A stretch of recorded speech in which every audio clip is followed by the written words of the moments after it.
नमस्कार साथीहरू, फेरि पनि स्वागत छ तपाईलाई यस YouTube channel learn with PNK मा। म तपाईहरुकै साथी पशुपतिनाथ कुशवाहा आज फेरि पनि एउटा नयाँ विषय लिएर उपस्थित भएको छु। हामी CMA र अनमीको लोकसेवाको तयारी कक्षामा छौं। यही आउँदो मंसिर 25 गते हुन गइरहेको लोकसेवा अर्थात गण्डकी प्रदेशले लिन गइरहेको लोकसेवाको हामी तयारीमा छौं। हामी यहाँ CMA र अनमी पदको लागि तयारी गरिरहेका छौं। आज हामीले एउटा नयाँ टपिक लिएका छौं, नेशनल न्युट्रिसन प्रोग्राम अर्थात राष्ट्रिय पोषण कार्यक्रम। यस विषयसँग सम्बन्धित आउने प्रश्नहरुमाथि हामी प्रकाश गर्नेछौं र यसमा केही इम्पोर्टेन्ट पोइन्टहरु पनि हामी रिमेम्बर गर्नेछौं, जुन कि लोकसेवाको लागि अत्यन्तै नै महत्त्वपूर्ण रहेको छ। यदि तपाईहरु अहिलेसम्म यो च्यानल सब्स्क्राइब गर्नुभएको छैन भने कृपया सब्स्क्राइब गरिदिनु होला, साथै लाइक र कमेन्ट गर्न नबिर्सनु होला। ल साथीहरु, अब आजको भिडियो सुरु गरौँ। मैले यहाँ केही इम्पोर्टेन्ट पोइन्टहरु लेखेको छु, कृपया तपाईहरु यसमा ध्यान दिनु होला। यो लोकसेवाको लागि अत्यन्तै नै महत्त्वपूर्ण रहेको छ। यहाँ तपाईले हेर्न सक्नुहुन्छ स्क्रिनमा। फर्स्ट पोइन्ट रहेको छ most common form of malnutrition अर्थात मालन्युट्रिसन को सबभन्दा कमन फर्म कुन रहेको छ। यहाँ तपाईले हेर्न सक्नुहुन्छ PEM अर्थात protein allergy malnutrition. Protein allergy मालन्युट्रिसनलाई most common form of malnutrition भनिन्छ। मालन्युट्रिसन भन्नाले न्युट्रिसन को कमी वा बेसीले गर्दा मालन्युट्रिसन हुने गर्दछ। त्यस्तै हाम्रो सेकेन्ड पोइन्ट रहेको छ सिभियर फर्म अफ PEM अर्थात प्रोटीन एनर्जी मालन्युट्रिसन को सिभियर फर्म के हो त। यसको सिभियर फर्म रहेको छ मरासमस कौशिकर एन्ड मरास्मिक कौशिकर। यो चाहिँ यो तीनटै भनेको PEM को अर्थात प्रोटीन एनर्जी मालन्युट्रिसन को सिभियर फर्म रहेको छ। त्यस्तै हाम्रो पोइन्ट नम्बर 3 रहेको छ most common cause of PEM अर्थात प्रोटीन एनर्जी मालन्युट्रिसन को सबभन्दा कमन कज भनेको लो बर्थ वेट हो। लो बर्थ वेटले गर्दा प्रोटीन एनर्जी मालन्युट्रिसन हुने गर्दछ र लो बर्थ वेट अर्थात LBW को मुख्य कारण अर्थात कमन कज रहेको छ प्रीम्याच्योर बर्थ। प्रीम्याच्योर बर्थ भन्नाले समय भन्दा पहिला नै बच्चाको जन्म लिनु अथवा डेलिभरी हुनु, जस्तै कि 37 वीक्स हुनु भन्दा पहिला यदि बच्चा जन्मिन्छ भने त्यसलाई प्रीम्याच्योर बर्थ भनिन्छ र यो प्रीम्याच्योर बर्थ चाहिँ लो बर्थ वेट को सबभन्दा ठुलो कारण हो, कमन कज हो LBW अर्थात लो बर्थ वेट को लागि। त्यस्तै हाम्रो यसैसँग सम्बन्धित मालन्युट्रिसनसँग सम्बन्धित हाम्रो अर्को पोइन्ट रहेको छ स्टन्टिङ। स्टन्टिङ यो मालन्युट्रिसन को एउटा स्टेबल इन्डिकेटर को रूपमा पनि लिन सकिन्छ यसलाई र यसलाई हामीले हेर्ने भनेको के हो भने यसमा लो हाइट फर एज अर्थात एज त हामीले रोक्न सक्दैन, त्यो बढिरहन्छ, तर एज अनुसार यदि हाइट बढेन भने त्यसलाई हामी स्टन्टिङ भनेर भन्छौँ र यसमा यो चाहिँ साइन अफ क्रोनिक मालन्युट्रिसन। यो क्रोनिक मालन्युट्रिसन को साइन को रूपमा पनि यसलाई स्टन्टिङलाई लिन सकिन्छ। त्यस्तै यसमा अर्को रहेको छ वेस्टिङ। वेस्टिङ भनेको चाहिँ low weight for height. Low weight for height अर्थात हाइट अनुसार यदि वेट बढेन भने अर्थात हाइट बढिरहेछ तर वेट चाहिँ बढे कम्ती छ भने त्यसलाई वेस्टिङ भनिन्छ र यो एक्युट मालन्युट्रिसन को साइन हो। त्यस्तै अर्को रहेको छ अन्डरवेट। अन्डरवेटलाई या मालन्युट्रिसन को बेस्ट इन्डिकेटर भनेर पनि भनिन्छ र यसमा के हुन्छ भने लो वेट फर एज अर्थात एज बढिरहेछ तर वेट चाहिँ उसको कम छ भने, एज को आधारमा यदि उसको वेट कम छ भने त्यस्तोलाई हामी अन्डरवेट भनेर भनिन्छौँ र it is a sign of both acute र क्रोनिक मालन्युट्रिसन। यो चाहिँ एक्युट र क्रोनिक दुवैमा यो अन्डरवेट पर्छ। साथै हामीले मालन्युट्रिसन को बारेमा कुरा गर्यो।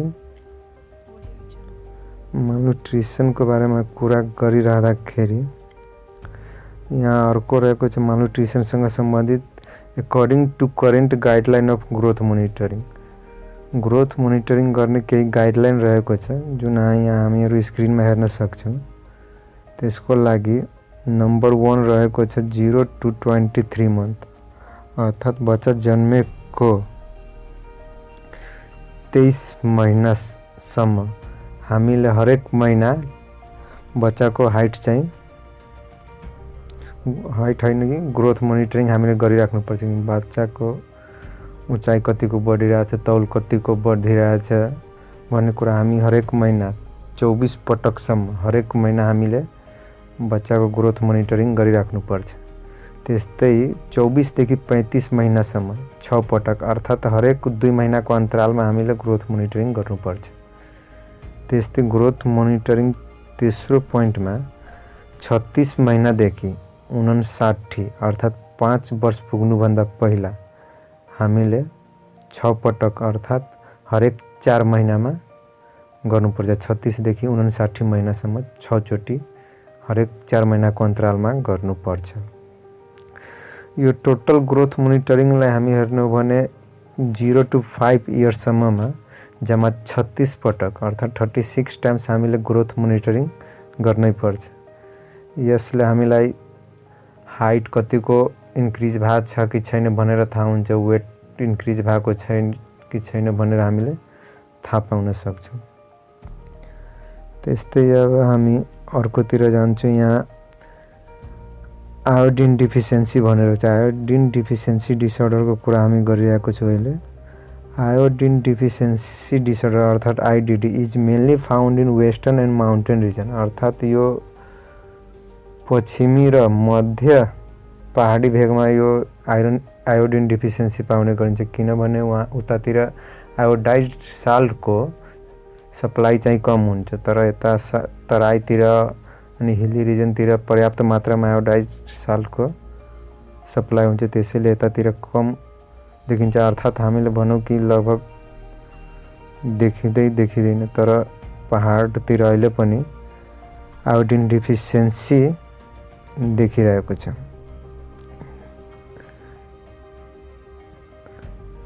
आयोडिन डिफिसियन्सी एउटा भनौँ कि हामी यो माउन्टेन रिजनको लागि धेरै नै प्रब्लम रहेको छ अहिलेसम्म। त्यस्तै हामी एउटा अर्को भिटामिन ए तिर जाउँ।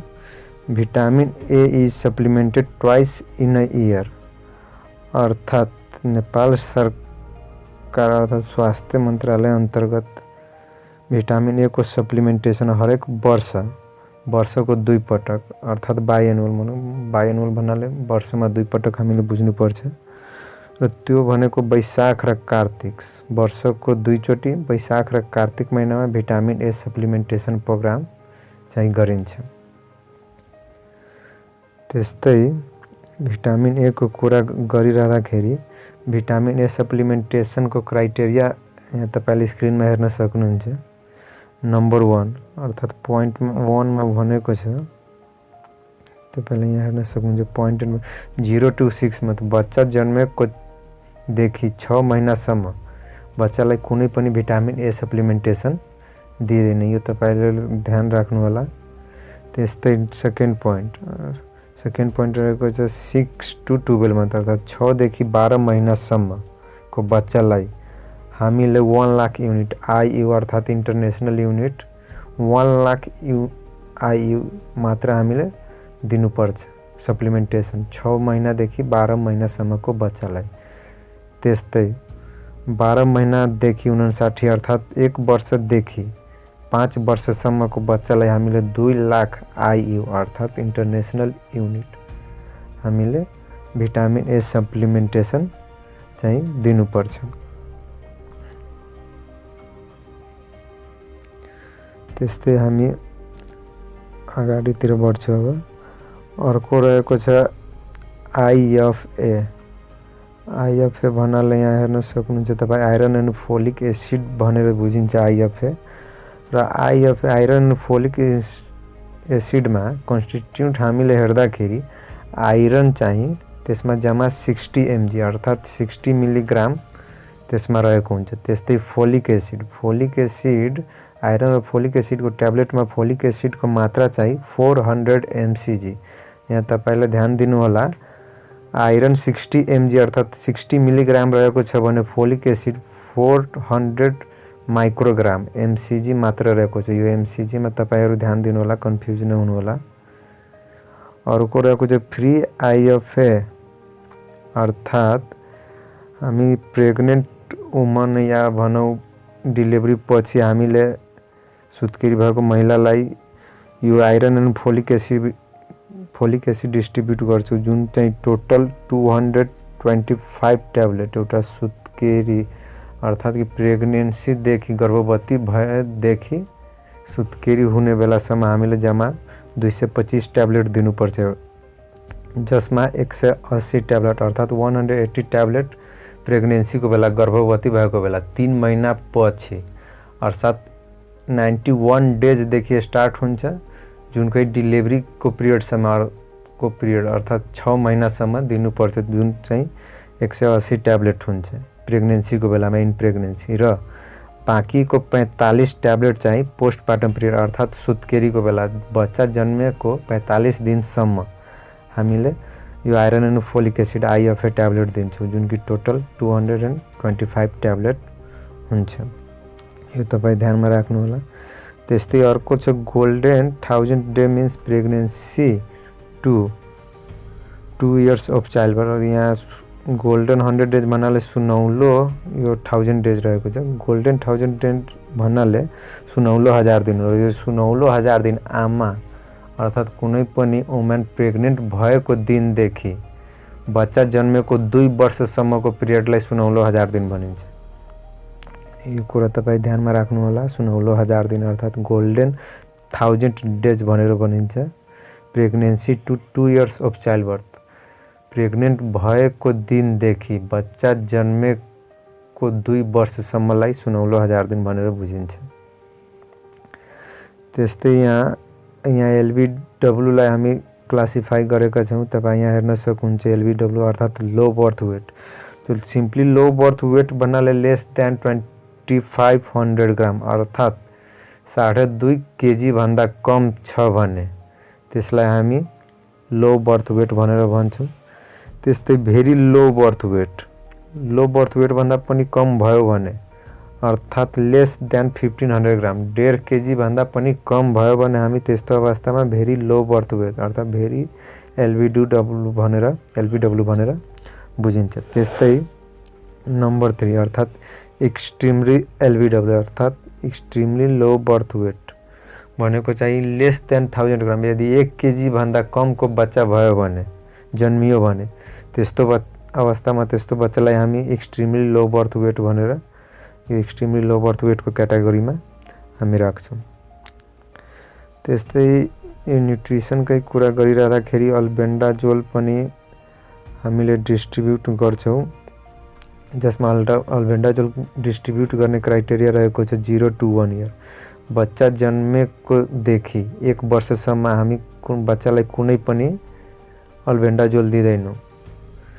त्यस्तै सेकेन्डमा हेर्नु सक्नुहुन्छ 1 to 2 इयर्स अर्थात् 1 वर्षदेखि 2 वर्षसम्मको बच्चालाई हामीले 200 mg अल्बेन्डाजोल दिन्छौँ। तपाईँले अल्बेन्डाजोलको कन्स्टिट्युन्ट हेर्नु अल्बेन्डाजोलमा त्यसको फर्मुलेसनमा 400 mg हुन्छ, तर हामीले 1 देखि 2 वर्षको बच्चालाई जम्मा 200 mg मात्र अल्बेन्डाजोल दिन्छौँ अर्थात् हाफ ट्याब्लेट हामीले रिकमेन्ड गर्छौँ। त्यस्तै नम्बर 3 अर्थात् 2 देखि 5 इयर्स 2 देखि 5 वर्षसम्मको बच्चालाई हामीले अल्बेन्डाजोल दिँदा 400 mg अर्थात् एउटा सिंगल ट्याब्लेट नै दिन्छौँ।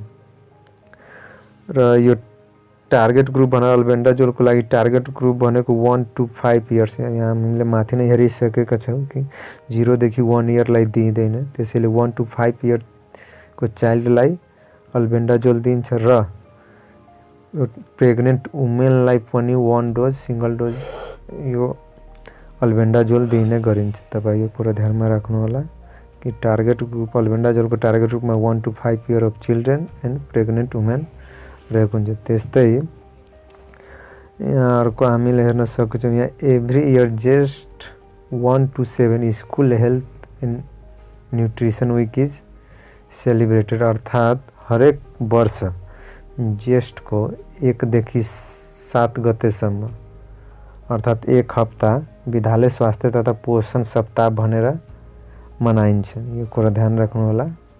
विद्यालय स्वास्थ्य तथा पोषण सप्ताह अर्थात school health and nutrition week भनेर हरेक वर्षको ज्येष्ठ 1 देखि 7 गतेसम्म मनाइन्छ।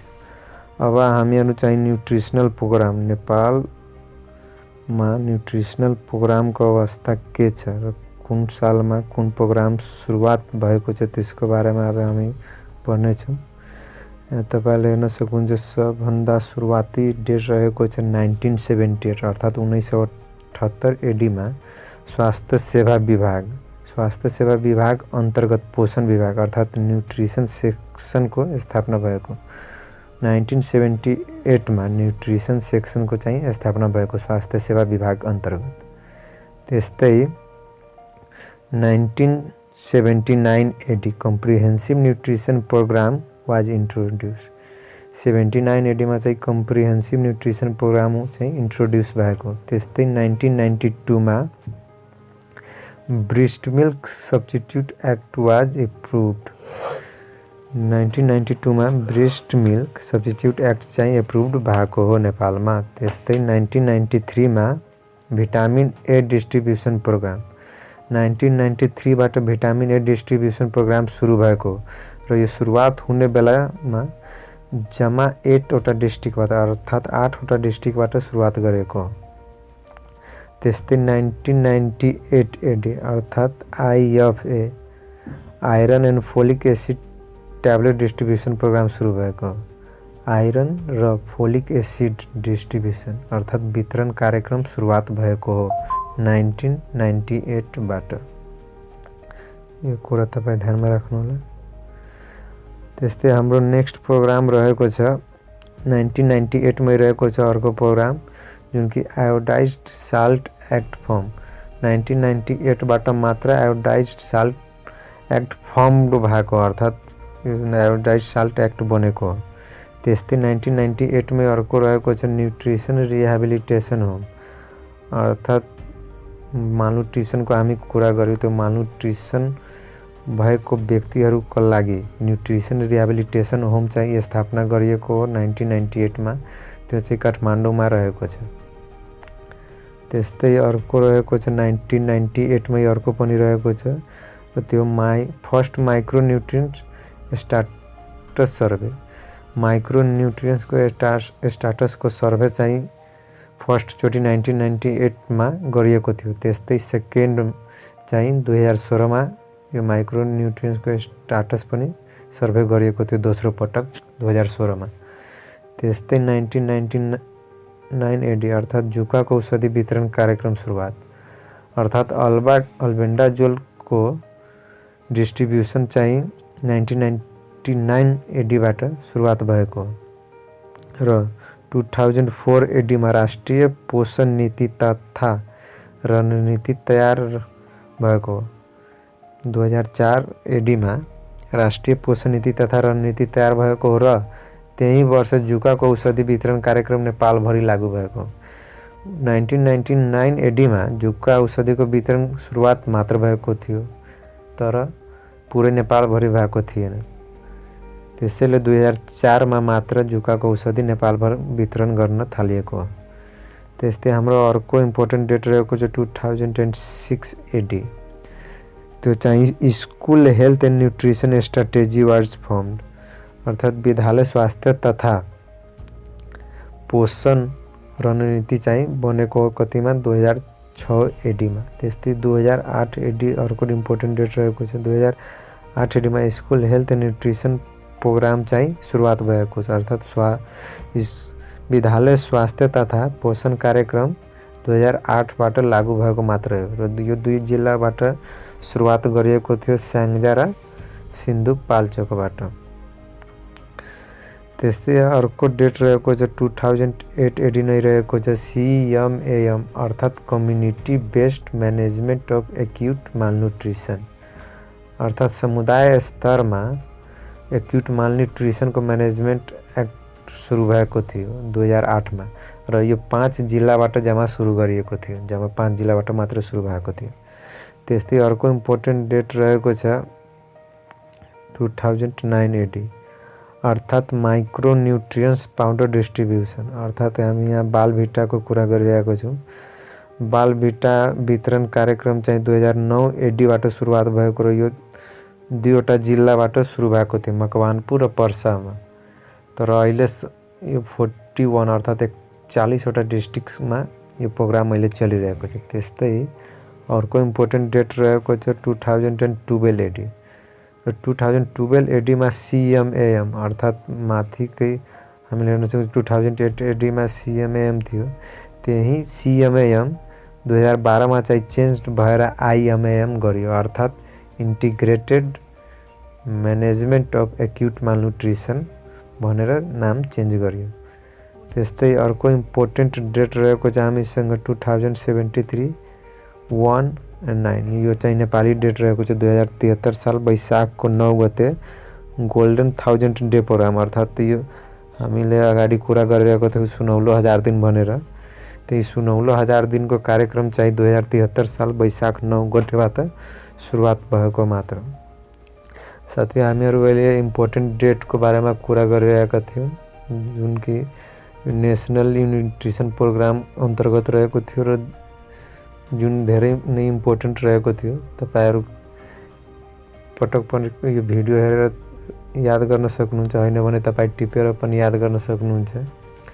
र यो एक्जामिनेसन पोइन्ट अफ भ्यू अर्थात् लोकसेवाको हिसाबले हेर्दा एकदम नै इम्पोर्टेन्ट रहेको छ।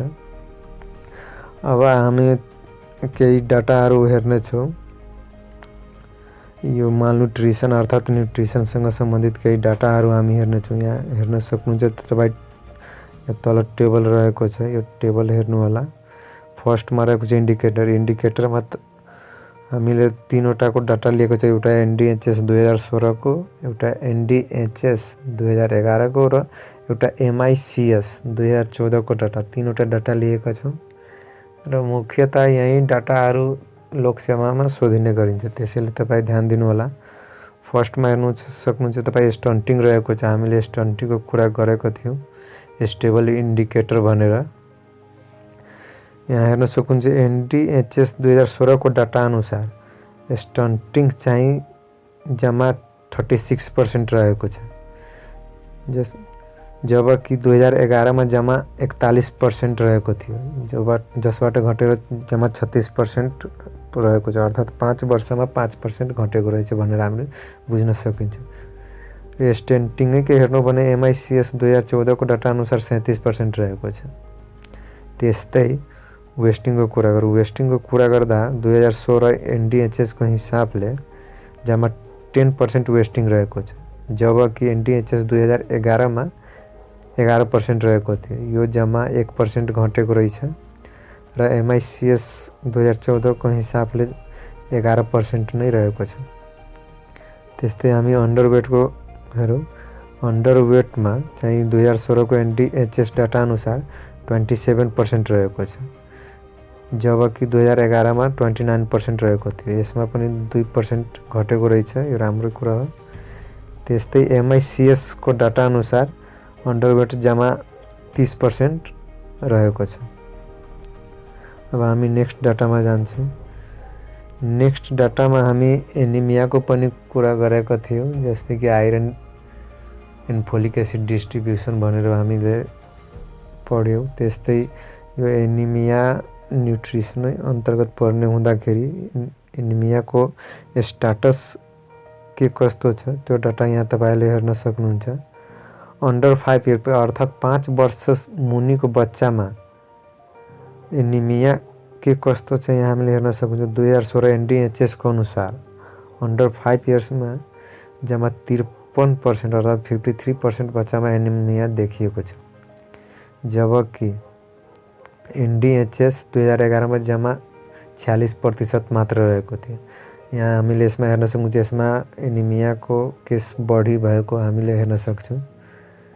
त्यस्तै हामीले नेक्स्ट रहेको छ 6 to 23 मा 6 महिनादेखि 23 महिनासम्मको बच्चामा यो एनडीएचएस 2016 को अनुसार 68% जम्मा बच्चाहरू एनिमियासँग ग्रसित रहेका थिए, जबकि 2011 में 69% जम्मा 1% घटेको रहेछ।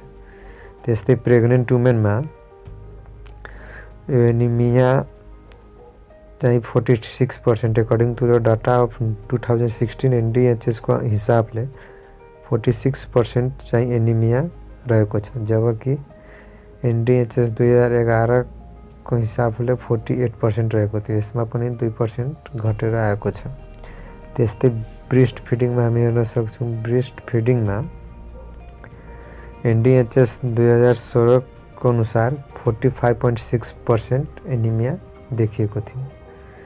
त्यस्तै women of reproductive age group अर्थात् 15 देखि 49 उमेर समूहका आइमाईमा यो एनिमिया चाहिँ 2016 को अनुसार 41% रहेको छ, जबकि 2011 का हिसाबले 48% रहेको थियो। यसमा पनि 7% ले घटेको छ।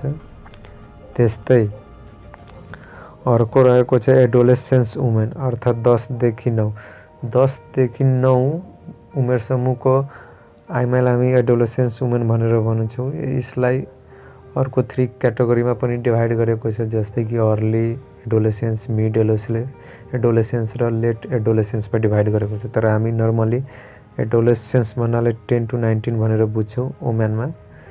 र यो एडोलेसेन्समा एनिमिया देखिने भनेको एनडीएचएस 2016 को हिसाबले चाहिँ 43.6% रहेको छ, जबकि 2011 मा जम्मा 38.5% रहेको थियो। यसमा पनि लगभग 5% चाहिँ इन्क्रिज नै भएको छ यो एनिमियाको केस। ल साथीहरू, तपाईले यो डाटा हेर्नुभयो। हाम्रो लगभग हामीले यो न्युट्रिसन प्रोग्राम अर्थात् नेशनल न्युट्रिसन प्रोग्राम राष्ट्रिय पोषण कार्यक्रम अन्तर्गत हामीले यति कुराहरूलाई ध्यान दिनुपर्छ, हामीले यति कुराहरू पढ्नुपर्छ। जस्तै कि हामीले इम्पोर्टेन्ट पोइन्टको कुरा गर्यौं, हामीले इम्पोर्टेन्ट डेटको कुरा गर्यौं, या फिर यो डाटाको कुरा गर्यौं। यो निकै नै इम्पोर्टेन्ट रहेको छ। त्यसैले तपाईहरुले ध्यान दिएर यो भिडियो हेर्नु होला। यदि एकचोटीमा बुझिएन भने रिपिट गरेर पनि हेर्नु होला। र यदि अहिलेसम्म पनि यो च्यानल सब्स्क्राइब गर्नुभएको छैन भने कृपया सब्स्क्राइब गरिदिनु होला। साथसाथै बेल आइकन दबाउन पनि नबिर्सनु होला। र तपाईलाई यो भिडियो कस्तो लाग्यो कृपया कमेन्ट गरिदिनु होला, ताकि आउने भिडियोहरुमा म त्यो कुराहरुलाई सुधार्न सकु। र आशा छ तपाईहरुलाई यो जानकारी पक्कै पनि महत्त्वपूर्ण रहेको छ होला तपाईको लागि। र तपाईहरुलाई म यही भन्न चाहन्छु कि कृपया यदि तपाईहरु प्र्याक्टिस गर्नुहुन्छ, लोकसेवाको लागि पढ्नु भइरहेको छ भने कृपया ध्यान दिएर पढ्नु, किनभने तपाईको पैसा पनि खर्च भएको छ, समय पनि लागिरहेछ। र यो पटक पटक लोकसेवा खुल्ने पनि हैन, धेरै समयमा खुलिरहन्छ। त्यसैले मेहनत गर्नुस् र भिडियोलाई लाइक सब्स्क्राइब गरिराख्नु होला। धन्यवाद।